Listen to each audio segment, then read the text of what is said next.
बिस्मिल्लाहिर्रहमानिर्रहीम। अल्लाहुम्मा सल्लि व सल्लिम अला नबिय्यिल अमीन व अला आलिहि व अस्हाबिहि अजमाइन। मोहतरम सामीन व नाज़रीन, इससे क़बल हमने हुरूफ़ हलक़िया से मुतअल्लिक़ पढ़ा था कि हुरूफ़ हलक़िया कितने हैं, उनका मखरज क्या है और उनकी अदायगी का तरीका क्या है। आज हम हुरूफ़ लहविया से मुतअल्लिक़ पढ़ेंगे कि हुरूफ़ लहविया कितने हैं, उनका मखरज क्या है और उनकी अदायगी का तरीका क्या है। आइए मदनी कायदे पर चलते हैं।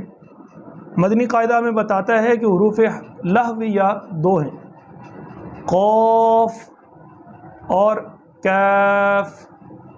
क़ाफ़ ज़बान की जड़ और तालु के नरम हिस्से से अदा होता है। कैफ़ ज़बान की जड़ और तालु के सख्त हिस्से से अदा होता है। आइए एक मरतबा मशक़ कीजिए। क़ाफ़, कैफ़।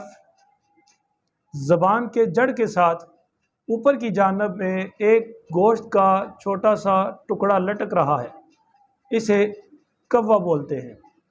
जब ज़बान की जड़ इसके साथ टकराए तो क़ाफ़ अदा होता है, और उससे थोड़ा आगे हटकर जो तालु का सख्त हिस्सा है, ज़बान की जड़ जब उससे टकराती है तो कैफ़ अदा होता है।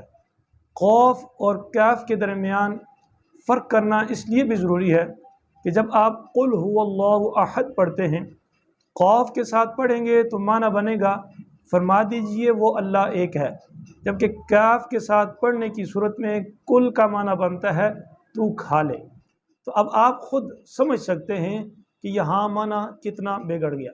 लिहाजा भरपूर कोशिश कीजिए कि आपसे कुल और कुल में फ़र्क हो जाए, यानी आपका क़ाफ़ और कैफ़ ठीक हो जाए।